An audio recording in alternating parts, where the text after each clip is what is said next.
Selamat pagi saudara-saudaraku yang Tuhan Yesus kasihi. Kita bersyukur karena Tuhan masih mengaruniakan kehidupan bagi kita. Sebelum memulai aktivitas karya kerja di tengah-tengah keterpanggilan hidup kita di sepanjang hari ini, kita datang dan melandasinya melalui firman Tuhan yang akan kita baca dan dengar. Mari kita berdoa. Berteraikan kebenaran firman-Mu ya Tuhan dalam hati dan pikiran kami, dan bimbing kami dalam kasih Roh Kudus-Mu, agar kami mampu melakukan firman-Mu yang kami baca, renungkan, dan dengar saat ini. Kami bersyukur untuk kehidupan yang senantiasa diberkati Engkau, terlebih nafas hidup yang masih Kau berikan bagi kami. Terima kasih Tuhan. Dalam nama Yesus kami berdoa. Amin. Bapak, Ibu, Saudara-saudara yang Tuhan Yesus kasihi, hari ini jumpa lagi dalam lensa Fata Kuntum Payung. Kita akan disapa oleh kebenaran firman Tuhan dari kitab Perjanjian Baru, kitab Lukas pada pasal 1 ayat yang ke-20 demikian.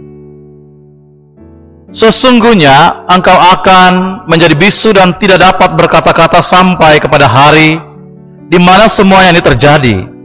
Karena engkau tidak percaya akan perkataanku yang akan nyata kebenarannya pada waktunya. Bapak, Ibu, Saudara-saudaraku yang Tuhan Yesus kasihi, tema kita di pagi hari ini adalah konsekuensi dari meragukan Tuhan. Konsekuensi dari meragukan Tuhan. Kita semua pernah mengalami hal ini dalam kehidupan kita. Kita semua pernah berjumpa dengan yang namanya keraguan atau ragu dalam diri hidup ini. Keraguan sering membuat kita menjadi orang yang bimbang dan tidak bisa memutuskan atau menentukan sesuatu dalam hidup ini.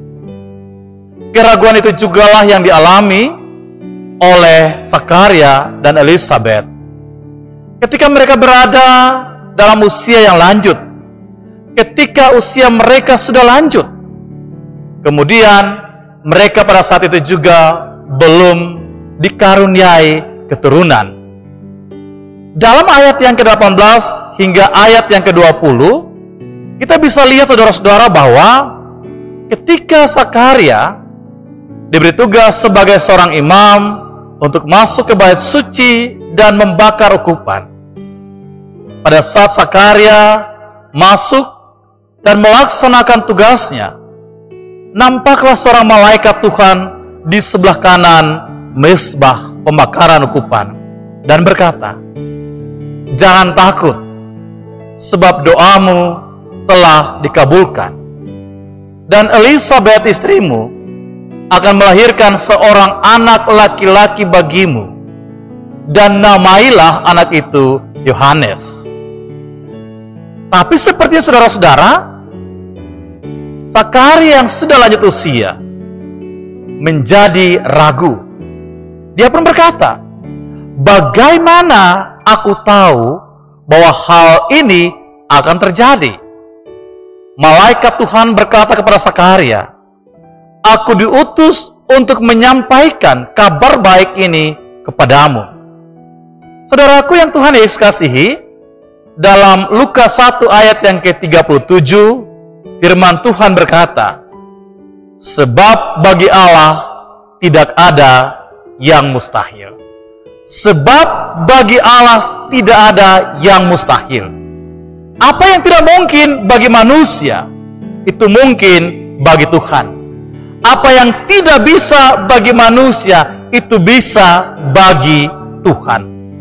Apa yang tidak mungkin bagi manusia, itu mungkin bagi Tuhan. Dan apa yang tidak bisa bagi manusia, itu bisa dilakukan oleh Tuhan. Terkadang saudaraku, keraguan dalam diri kita membuat kita ragu.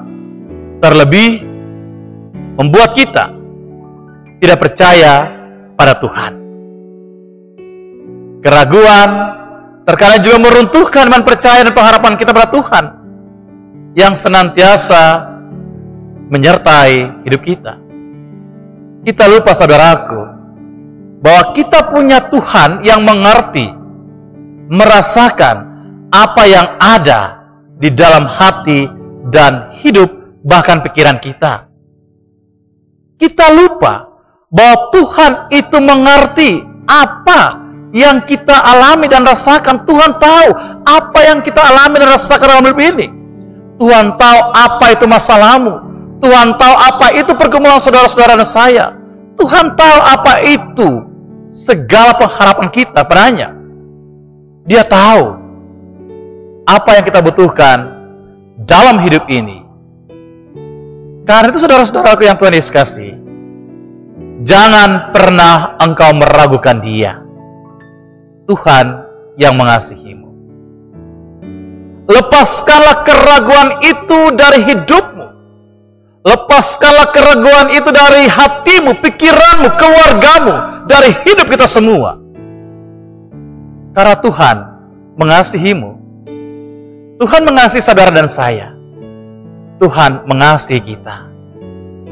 Dan kasih Tuhan itu nyata ketika Ia mau menjumpai hidupmu, keluargamu, hidup kita semua dalam diri Yesus Kristus, Sang Juru Selamat hidup ini, yang kita rayakan kedatangannya dalam peristiwa Natal. Karena itu saudara-saudara yang Tuhan Yesus kasih, buka hatimu, sambut Dia, dan jangan engkau ragukan kasih-Nya atas dirimu, atas hidupmu, atas pengharapanmu, atau setiap pergumulanmu. Buka hatimu, sambut Dia, dan jangan kita ragukan kasih-Nya. Jadikan diri kita, jadikan dirimu, keluargamu, jadikan kehidupan kita semua sebagai tempat kehadirannya yang datang sebagai Juru Selamat hidup ini.